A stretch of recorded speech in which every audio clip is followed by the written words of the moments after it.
नमस्कार, कमोडिटी 360 में आपका स्वागत है। मैं हूं मनीषा गुप्ता और पिछले कई दिनों में धनतेरस और दिवाली पर चाहे ज्वेलरी, हीरे, सोने चांदी की चमक बढ़ी हो, लेकिन उसे बनाने वाली इंडस्ट्री की दिवाली छुट्टी अभी भी खत्म नहीं हुई है। डायमंड यूनिट में अभी भी वेकेशन चल रहा है। क्या ये छुट्टी इसलिए है क्योंकि इंडस्ट्री का संकट खत्म नहीं हुआ या फिर बढ़ती कमाई ने जश्न को खत्म होने नहीं दिया? क्या है कारण, बताने के लिए हमारे साथ मौजूद हैं जीजेसी के chairman Saiyam Mehra, pro इंटेलीट्रेड services के फाउंडर दिनेश सोमानी, अबांस होल्डिंग के सीईओ चिंतन मेहता। लेकिन सबसे पहले इसी पर देखिए हमारे सहयोगी केतन जोशी की एक खास रिपोर्ट सूरत से।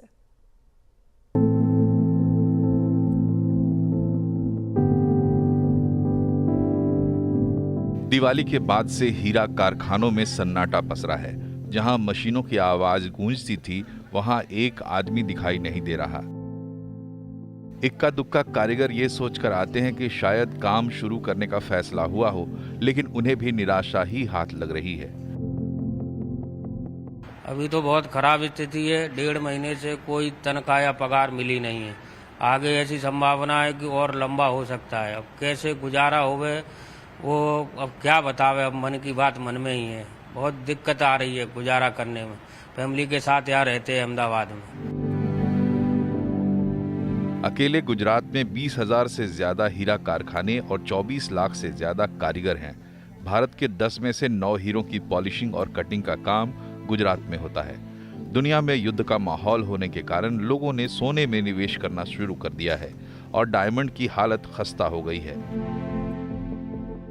2008 के बाद पहली बार ऐसा हुआ है जब महीने से ज्यादा छुट्टियां रही। कारीगरों की तनख्वाह बंद है और कारखाने कब शुरू होंगे वो खुद कारखाना मालिक भी नहीं बता पा रहे। 2008 के बाद पहली बार ऐसा हुआ कि डायमंड में इतना लंबा वैकेशन यानी 1 से 1.5 महीने का सबने किया है जारी। कि इस बार क्या है कि डिमांड बहुत कम है और जैसे जैसे पूरे वर्ल्ड में युद्ध का माहौल बना रहता है, जब तक युद्ध का माहौल बना रहेगा तब तक तो डायमंड में कोई सुधार आने की कोई गुंजाइश नहीं दिखाई दे रही। और ऐसा भी हो सकता है कि अभी हमने 1.5 महीने का वैकेशन किया है, लेकिन उसको और भी खींचना पड़ सकता है। जब तक माल की डिमांड नहीं बढ़ेगी तब तक यूनिट शुरू नहीं हो सकता। हीरों को समृद्धि का प्रतीक माना जाता है, लेकिन अभी हीरा कारोबार की चमक फीकी पड़ी हुई है। दिवाली जैसे माहौल में भी लाखों कारीगरों के घर एक फूटी कोड़ी तक नहीं आई। और अगर दुनिया में युद्ध जैसे माहौल रहे तो हालत बद से बदतर भी हो सकती है। केतन जोशी, अहमदाबाद। ऑलराइट, तो कुछ चिंताएं ऑफ कोर्स इस साल में यहाँ पर डायमंड्स को लेकर रही हैं। हमारी जिन भी डायमंड ट्रेडर से यहाँ पर बात हुई है, उनका मानना है कि 0.5 से 2 कैरेट के बीच में जो डायमंड्स हैं उनकी डिमांड बहुत ज़्यादा नहीं है। 0.5 के नीचे के डायमंड्स की डिमांड है, यानी कि छोटे डायमंड्स की, या फिर 2 कैरेट के ऊपर की, यानी कि ये जो हाई इंडिविजुअल्स हैं, हाई नेटवर्थ इंडिविजुअल्स हैं, उनको डायमंड की बाइंग से कोई बहुत ज़्यादा फर्क नहीं पड़ा है। सय्यम, पहले तो आपसे ही जानना चाहेंगे, जिस तरह से डायमंड की स्थिति रही है और इस पूरा साल हम ये बात करते रहे कि प्राइस ऑफ हाइज हैं, फिर चाहे वो लैब ग्रोन था, ग्लोबल स्लो डाउन था, मेजर मार्केट्स में से डिक्लाइन में कुछ कमी थी, उसका फायदा हमने सोने को यहां पर जोरदार आता हुआ देखा। आप कैसे देखते हैं ये ज्वेलरी शिफ्ट जो हम इंडियन मार्केट्स में नहीं ग्लोबली बनता हुआ देख रहे हैं? ये देखिए मनीषा जी, जैसे हमने देखा कि डिमांड जो है काफी डायमंड से लैब ग्रोन की तरफ भी डाइवर्ट हुई है। और जैसे हम आपने दिखाया अभी कि 1.5 महीना 1 महीने तक दुकानें या फैक्ट्रीज हैं वो बंद रहेंगी या अभी चालू नहीं हुई हैं। इसके ऊपर 2 कारण हैं। एक तो काफी बाइंग पिछले 3 से 4 महीने जितने रिटेल शोरूम्स है इंडिया में उन्होंने की है मैन्युफैक्चरर से, होलसेलर से डायमंड की। जो उन्होंने अपनी दुकान को स्टॉक रखा है दिसंबर या जनवरी तक अपनी बाइंग कर ली है। उसके मुकाबले के अंदर जो इंटरनेशनल मार्केट्स है, जो इजराइल ईरान की वॉर हुई, गल्फ की वॉर हो रही है, वहां पर अनस्टेबिलिटी हो गई। जो माल दुबई में जाता है, हांगकांग में जाता है और बाद में ये गल्फ एरियाज के अंदर जाता है, तो उधर भी प्रॉब्लम आ रही थी। यूएस के अंदर भी जो इलेक्शंस हुए उसके पहले भी थोड़ा सा शांति थी मार्केट के अंदर। 1.5 महीना 2 महीना लल था थोड़ा मार्केट के अंदर। फेड के जो रेट्स थे उसके ऊपर भी एक सोच विचार चल रहा था। अभी जो इलेक्शंस आज कंप्लीट हुए उसके बाद भी जो 7th को फेड की मीटिंग होगी, फिर भी मार्केट के अंदर रेट्स एक्सपेक्टेड है थोड़ा घटेंगे तो थोड़ी सी पॉजिटिविटी आएगी। मगर फिर भी मुझे लग रहा है कि नवंबर एंड तक ये फैक्ट्री अभी भी बंद रहेंगी और उसके बाद दिसंबर के बाद फिर से चालू हो जाएंगी, और जो मेजर सॉलिटर जिसको बोलते हैं 2 कैरेट के ऊपर, वो इन्वेस्टमेंट वैल्यू की तरह जैसे गोल्ड लिया जाता है, उसी तरीके से सॉलिटर्स भी खरीदे जाते हैं इन्वेस्टमेंट वैल्यू के लिए, उसकी बाइंग अच्छी है। और जो छोटा सामान आज भी है 0.5 का, वो भी बहुत सारी ज्वेलरी उसकी भी अच्छी तादाद में बिक रही है। तो आने वाले टाइम के अंदर दिसंबर से वापस सबको ऑर्डर्स मिलने लग जाएंगे, लेकिन 1 महीने का लल अभी नहीं, लेकिन काफी सालों से 10 से 15 दिन तो दिवाली की छुट्टियां रहती हैं। और लेकिन आज से 7 साल पहले जब भी डायमंड मार्केट के अंदर थोड़ा लल आया था, तभी भी महीने से 1.5 महीने की हॉलीडेज रही थी, लेकिन फ्यूचर मुझे इतना ब्लीक नहीं लग रहा जितना दिख रहा है।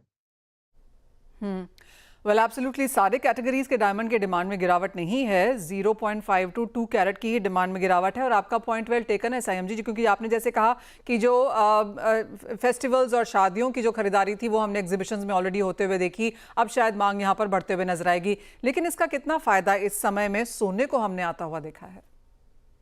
देखिए, गोल्ड के अंदर तो क्या हो गया है कि जो 30% 35% जो रेट्स बढ़े हैं, और सबसे इंपॉर्टेंट बात है कि गोल्ड के अंदर एक सबसे महत्व बात है कि आज अगर कोई गोल्ड रीसेल करने जा रहा है, तो उसको रीसेल करने के बाद कोई भी रिटेलर इमीडिएटली उसको अपना पैसा वापस दे देता है, सेल करके अपना इन्वेस्टमेंट वैल्यू इमीडिएटली उसको वापस मिल जाती है। तो जितना जब हम देखेंगे कि अगर कोई रिटेल स्टोर है, उसके अंदर 80% गोल्ड की सेल हो रही है, 10% डायमंड की, और बाकी 10% दूसरे प्रोडक्ट्स की।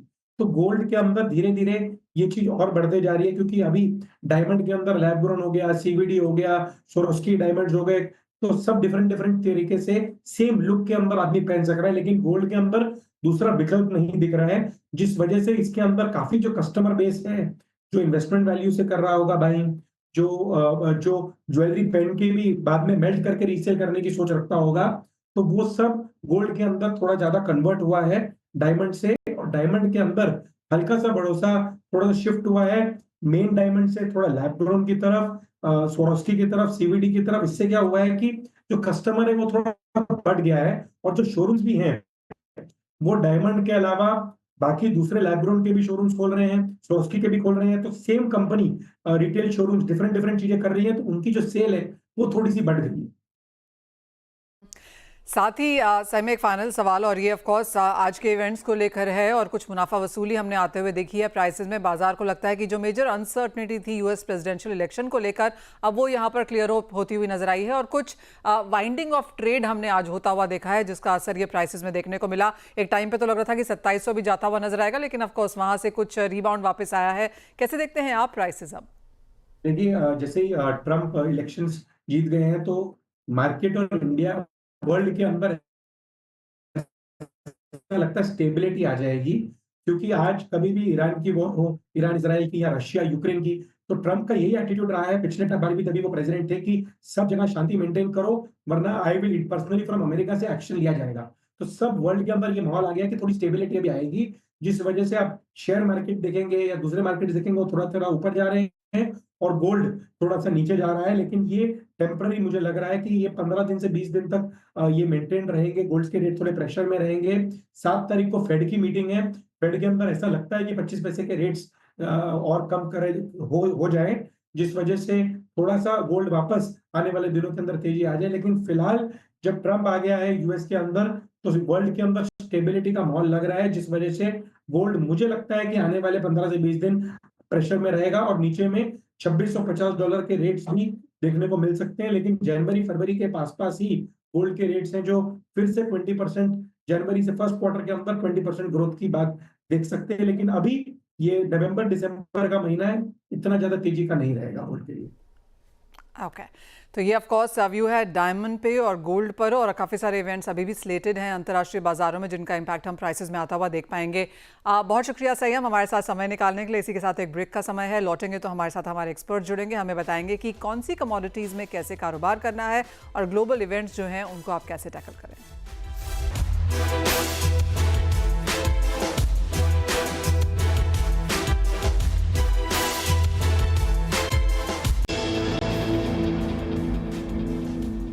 हमारे हमारे साथ प्रो इंटेलिट्रेड सर्विसेज के फाउंडर दिनेश सोमानी हैं और बैंस होल्डिंग के सीईओ चिंतन मेहता हैं। आप दोनों का कार्यक्रम में स्वागत है।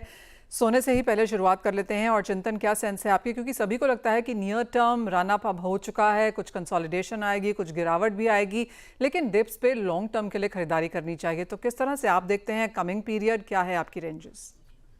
गोल्ड मुझे भी यही लग रहा है कि नियर टर्म के अंदर एक बेरिशनेस बन सकता है। अगर आप देखो तो 2100-2200 से ये स्ट्रेट रन 2780 तक आया था। तो ये यहाँ पे जो इवेंट थे, जैसे ये यूएस प्रेसिडेंशियल इलेक्शन थे, उन्होंने साफ साफ कहा था कि बिटकॉइन उनका फेवरेट रहेगा ओवर गोल्ड। और जिस तरह से रैली आई है और जो डॉलर इंडेक्स भी अगर आप देखो तो उसने उसको 105 की तरफ क्रॉस कर दिया है। ये एकदम नॉर्मल एक्सपेक्टेशन है ट्रम्प रिजाइम में, जब डॉलर बहुत स्ट्रांग हो जाएगा। जब डॉलर बहुत स्ट्रांग हो जाता है और इन्फ्लेशन वो थोड़ा कम ही बॉदर करते हैं तो रेट कट भी स्लो हो जाएगा। तो आपके जो फेड के डॉट प्लॉट्स है जो 2025 के, वो कम हो सकते हैं।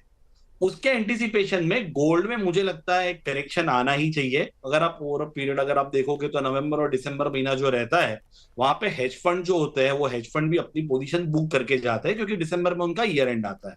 हम वही इक्विटी में दे रहे हैं, हम वही गोल्ड में भी देखेंगे। अगर आप CFTC डेटा देखिए तो उसके अंदर जो माइनर्स है, जो प्रोड्यूसर है, उन्होंने जो अपनी हेजिंग कर रखी है वो 3.5 साल के हाईएस्ट लेवल पे हेजिंग कर रखी है। और डे बाय डे जो उनका ETF के अंदर जो स्टॉक आ रहा है, जहां पे हम मानते हैं कि वो हेज फंड में सबसे बेस्ट तरीका होता है इन्वेस्टमेंट का, वो भी लल है। तो मुझे लग रहा है ये जो अगर आप पूरे फैक्टर अगर आप देखते हो तो मुझे लगता है यहाँ पे करेक्शन रैली डेफिनेटली आ सकती है और बाई के लिए बहुत जल्दी नहीं करनी चाहिए, क्योंकि सेल ऑन राइज का ही मॉल बना रहेगा यहाँ से 1 से 1.5 महीना।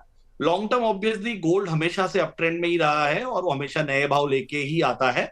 But as of now after such a huge rally मुझे लगता है एक बार लॉन्ग को रिफ्रेन करना चाहिए। अगर आप लॉन्ग करना भी चाहो तो डेरिवेटिव्स में कॉल के तरफ करो, ताकि आपका जो रिस्क है वो बहुत लिमिटेड रहे।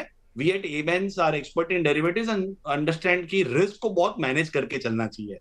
मुझे लगता है डाउनवर्ड बायस ही रहेगा और अगर तेजी करनी है तो आपको कॉल के माध्यम से करनी चाहिए, फ्यूचर के माध्यम से नहीं करनी चाहिए। ऑलराइट, तो ऑप्शंस का इस्तेमाल यहाँ पर करें और सोने में आने वाला कुछ समय यहाँ पर काफ़ी वॉलेटाइल रह सकता है। दिनेश जी, चांदी को लेकर यहाँ पर क्या सेंस है, क्योंकि पिछले 24 घंटों में जिस तरह की चाल चांदी ने दिखाई है वो सॉफ्ट हार्टेड लोगों के लिए नहीं थी। बिल्कुल, वॉलेटिलिटी बिल्कुल चरण सीमा पर ही है। ऊपर में 1 लाख रुपए के लेवल्स देख लिए, डाउन साइड 91,500 के लेवल देख लिए, मतलब 8,500 रुपए का फॉल बहुत ही कम समय में आया और 3,000 रुपए का फॉल तो मात्र मतलब 2 घंटे में ही आया है। तो वॉलेटिलिटी बहुत ज्यादा ही रहेगी और मुझे लगता है आने वाले समय में वोलेटिलिटी और भी ज्यादा बढ़ सकती है। आज ही मैंने आर्टिकल पढ़ा था मनीषा जी की, करीब करीब 220 टन सिल्वर ये कंज्यूम हुआ है धनतेरस के समय में, जो कि 40% ज्यादा पिछले साल के मुकाबले है। जबकि गोल्ड का कंजम्पशन 15% से घटा है। तो मुझे लगता है कहीं ना कहीं डिमांड सिल्वर में उभर कर दोबारा आ सकती है और आने वाले समय मुझे लगता है कि 93,200 93,300 में सिल्वर बाय करके दोबारा 95,200 के लेवल्स देखने मिल सकते हैं। लेकिन जैसे कि सर ने कहा कि गोल्ड अब टॉप आउट लगता है, सिमिलर इन द केस मुझे भी लगता है कि गोल्ड कहीं ना कहीं 78,500 78,700 के आसपास टॉप आउट बनेगा। डाउन साइड 77,200 के लेवल्स हमें देखने मिल सकते हैं। तो सिल्वर भी मुझे लगता है कि 95,200 95,400 के आसपास एक बार लॉन्ग एग्जिट करना चाहिए और कॉल के माध्यम से ही ट्रेड करना चाहिए। ऑलराइट, तो वॉलेटिलिटी के लिए यहाँ पर सोने और चांदी दोनों में तैयार रहें। काफ़ी बड़े मूव्स देखने को मिल सकते हैं। कुछ और बिकवाली की एक्सपेक्टेशन है, लेकिन लॉन्ग टर्म अभी भी यहाँ पर ऑन द बुलिश साइड है। चिंतन, डॉलर इंडेक्स को आप कैसे देखते हैं, क्योंकि यहाँ पर भी बहुत बड़े मूव्स देखने को मिले। आज ही के दिन में करीबन 1.5% तक की तेजी थी। रुपया रिकॉर्ड लोज पे चलता हुआ नजर आया। मुझे लगता है ये डॉलर इंडेक्स वापस 104 जब इसने ब्रेक किया तो ये नए रेंज में आ गया और अभी 107 की तरफ जा सकता है। और ये जब ट्रम्प, आप अगर उसका लास्ट रिजाइन भी देखो तो डॉलर को उन्होंने बहुत अदर करेंसीज के सामने स्ट्रॉन्ग कर दिया था। तो मुझे लगता है 107 की तरफ की चाल हम देख सकते हैं। और अभी तो ये शुरुआत है 105 और हमें ट्रम्प के क्या स्टेटमेंट आते हैं, उनकी क्या पॉलिसी आती है, उसके ऊपर बहुत ध्यान रखना चाहिए। बट पहले 100 दिन में मुझे लगता है अब यहाँ से करेक्शन 104 के नीचे का बहुत डिफिकल्ट लग रहा है। दिनेश जी, अगर आप रुपए में देख रहे हैं तो यहाँ पर क्या लेवल्स देखेंगे? 380 के नीचे मुझे नहीं ज्यादा लगता है। मुझे लगता है कि 8465 के लेवल्स हमें देखने मिल सकते हैं। डॉलर इंडेक्स वाकई काफी स्ट्रांग लग रहा है, मतलब सुबह के लेवल से ही 1.5% तेज है और 105.40 का एक मेजर रेजिस्टेंस जोन अगर ये ब्रीच करता है तो 107 बहुत जल्दी आ सकता है। तो आपको नहीं लगता कि 84 नियर टर्म में नीचे की तरफ यहाँ पर फिर से ब्रेक करेगा? 8380 मुझे नहीं लगता कि हाल फिलहाल बहुत ही जल्दी कुछ ब्रेक पड़ता है। ऑलराइट, तो ये वेल ऑफ कोर्स करेंसी पे यहाँ पर मूव्स हैं और आपको बता दें कि करेंसी जिस तरह से आज बढ़ी है, यानी कि डॉलर इंडेक्स जिस तरह से आज यहाँ पर तेज हुआ, उसका सीधा इंपैक्ट हमने इंडियन मार्केट्स में आता हुआ देखा। लेकिन क्योंकि रुपया यहाँ पर डेप्रिसिएट हुआ, तो जिस तरह की गिरावट अंतर्राष्ट्रीय बाजारों में देखने को मिली, वैसी आपको भारतीय बाजारों में देखने को नहीं मिली, ना सोने चांदी में और ना ही मेटल्स में इन दैट केस। चिंतन, आप कैसे देखते हैं मेटल्स को अब यहाँ से, क्योंकि आज जिस तरह की गिरावट आई है, क्लियरली ट्रंप आए हैं तो चाइना के अगेंस्ट यहाँ पर टैरिफ्स आ सकते हैं, वो एक कोल्ड वॉर जो हम जानते हैं उसका जो फियर है वो वापस ऑन द सरफेस आता हुआ नजर आया है। अब यहाँ से क्या सेंस? डेफिनेटली ट्रम्प पे तो चाइना के साथ कोल्ड वॉर तो डेफिनेटली शुरू होगा। बाकी सब जगह पे जो मिडिल ईस्ट के जो रीजन है वहां पे हमको देखने को मिलेगा कि ये वॉर कम हो जाएंगे या फिर वहां पे वो काफी कंट्रोल ला देंगे। लेकिन चाइना के साथ टैरिफ वैल्यू वो डेफिनेटली प्ले करेंगे। बट अगर आप दूसरी साइड पे अगर चाइना देखो तो China almost like on a wall है। यहां से पीछे जाना बहुत डिफिकल्ट है। उनकी गवर्नमेंट बहुत कोशिश कर रही है कि वो स्टिमुलस दे, वहां पे लिक्विडिटी बढ़ाए और हाउसिंग सेक्टर को रिवाइव करे। तो मुझे ऐसा लगता है कि बेस मेटल में अगर आप रिस्क रिवॉर्ड रेशियो देखो तो यहाँ से थोड़े बहुत जो भी करेक्शन आ सकते हैं वो करेक्शन पे बाय ऑन डिप्स की ही स्ट्रेटेजी बनानी चाहिए। मुझे एल्यूमिनियम और कॉपर ये दो कमोडिटी बहुत ही अच्छी लगती है। अगर आप एल्यूमिनियम अगर आप देखो तो एसएचएफई और एलएमई दोनों के अंदर उसकी स्टॉक की जो क्वांटिटी है वो श्रिंक होती जा रही है और नीचे के लेवल पे इंडिया हो या चाइना हो मुझे बहुत अच्छा बाई दिख रहा है। हम लोग ए बैंक्स में फिजिकल कमोडिटीज भी ट्रेड कर रहे हैं तो 225 और 230 के बीच में उन्हें एल्यूमिनियम में बहुत अच्छी डिमांड आती हुई देखी है। और कॉपर के अंदर भी अगर मैं आपको बताऊं तो कॉपर जो 840 850 के लेवल पे है, ये थोड़े दिन पहले ही अराउंड 800 से लेके एक क्विक तेजी उसने 50 रुपए की दी थी क्योंकि stimulus continuous Chinese government try कर रही है। तो मुझे लगता है 810 और 820 के बीच में कॉपर भी बहुत ही अच्छा बाई है फॉर मीडियम टर्म। अपने को यहाँ से $900 $900 के करीबन के भाव देखने को मिल सकते हैं। अगर आप कॉमेक्स देखो और एसएचएफई देखो, कॉमेक्स के अंदर क्या होता है जहां पे एल्यूमिनियम और कॉपर जो मेनली ट्रेड होता है वो हेज फंड ट्रेड करते हैं ना कि फिजिकल वाले। तो हेज फंड का डायरेक्शन भी तेजी है क्योंकि आज के दिन में कॉमेक्स में 120 से $150 के प्रीमियम चल रहे फरवरी महीने के लिए ओवर एलएमई। तो जो स्पेक्यूलेटर्स है जो हेज फंड है उनको भी यहां से तेजी लग रहा है। इवन दो ट्रम्प आए तो डेफिनेटली एक चांस है कि यहां से अपने को एक करेक्शन आता हुआ दिखे, बट वो शॉर्ट टर्म रहेगा। मुझे लगता है बाय ऑन डिप्स की स्ट्रेटेजी होनी चाहिए। ऑलराइट, तो बाय ऑन डिप्स की स्ट्रैटेजीज यहाँ पर मेटल्स में अपनानी चाहिए। लेकिन दिनेश जी, जिस तरह से हमने कच्चे तेल में गिरावट आते हुए देखी और जो ट्रंप के खुद के वर्ड्स हैं कि यूएस के पास सबसे ज़्यादा तेल है वर्ल्ड में, सऊदी अरेबिया रशिया से भी ज़्यादा है, हम अपना डेट पे ऑफ कर देंगे, तेल हमारे लिए लिक्विड गोल्ड है, कैसे देखते हैं ये स्टेटमेंट्स और जो इमीडिएट रिएक्शन नीचे की तरफ है उसे कैसे रीड कर रहे हैं? जी मनीषा जी, बिल्कुल इलेक्शन के तौर पर क्रूड को उन्होंने दबा के रखा ही था और डाउनसाइड हमने देखा कि 57.5 से 58 तो जाता था, ऊपर में 61 रुपए जाता था और यह दायरा काफी समय मेंटेन किया। टेक्निकली स्पीकिंग ये कहीं ना कहीं बॉटम बेस क्रिएट करने की प्रयास कर रहा है और क्रूड मुझे लगता है कि आने वाले समय में 5965 5975 के आसपास मुझे लगता है खरीदारी करनी चाहिए। 6175 के लेवल्स हमें बहुत जल्दी देखने मिल सकते हैं और 5900 का स्टॉप लॉस मेंटेन किया जा सकता है। तो एक रिवर्सल ट्रेंड मुझे नजर आती है क्रूड में अन्य कमोडिटीज के मुकाबले। ओके, और नेचुरल गैस कैसे देखेंगे चिंतन, बिकॉज यहाँ पर अब सर्दियों से पहले बाजार ने वॉल्यूम्स वापस से एकत्र होते हुए देखी हैं? नेचुरल गैस अगर आप देखोगे तो जो उसके वेल काउंट है वो 101 पे आ गए, तो नए वेल डेवलप नहीं हो रहे। बट फिर भी अगर आप एग्जिस्टिंग इन्वेंट्री देखोगे तो वो 5 साल की एवरेज से अभी भी 5% ऊपर चल रही है। तो ये कि एक क्लासिक पैराडॉक्स है जहां पे, और जो वेदर है यूएस के अंदर वो नवंबर के अंदर एकदम माइल्ड ठंडी का माना जाता है। आजकल लास्ट 5 साल से अगर आप देखो तो जो ठंड है वो दिसंबर क्रिसमस के आजू बाजू से ठंड वहां शुरू होती है। और यूरोप में अराउंड 25% जो उनकी इलेक्ट्रिसिटी जनरेट हुई है वो रिन्यूएबल एनर्जी से हो गई है। तो नेचुरल गैस मुझे लगता है वो बहुत ही ज्यादा इवेंट बेस्ड हो जाता है, वेदर बेस्ड हो जाता है। तो एज ऑफ नाउ जो लेवल आपको दिख रहे हैं 225 जो नवंबर महीने का दिख रहा है और दिसंबर में जो आपको 247 रुपीज दिख रहा है, तो तेजी की तरफ ही रुख रहेगा। नीचे में इसका 200 और 180 के नीचे बहुत ही अच्छा सपोर्ट है। बट इसके अंदर ट्रेड करते टाइम सिर्फ एक ही चीज का ध्यान रखना चाहिए, इसका कॉन्टेंगो ही जो तेज लोग रहते हैं जो पॉजिटिव यानी बाई की तरफ से चलते हैं उनको कॉन्टेंगो बहुत परेशान करता है।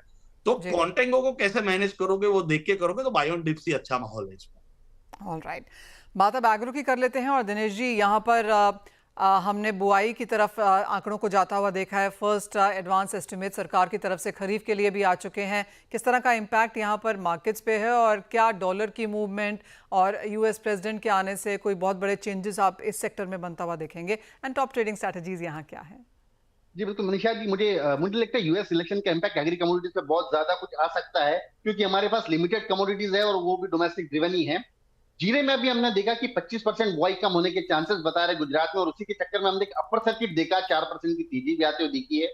बट मुझे नहीं लगता कि बहुत ज्यादा अत्यधिक तेजी होने के कोई चांसेस है, क्योंकि स्विंग जो है भली कम हो लेकिन कैरी फॉरवर्ड स्टॉक काफी ज्यादा है, और मौसम भी अगर थोड़ा अनुकूल रहा तो मुझे लगता है फसल काफी अच्छी आ सकती है। तो ऊपर में 25,365 के आसपास जीरा कहीं ना कहीं रेफरेंस लेंगे, डाउन साइड दोबारा 24,000 के लेवल्स हमें देखने मिल सकते हैं।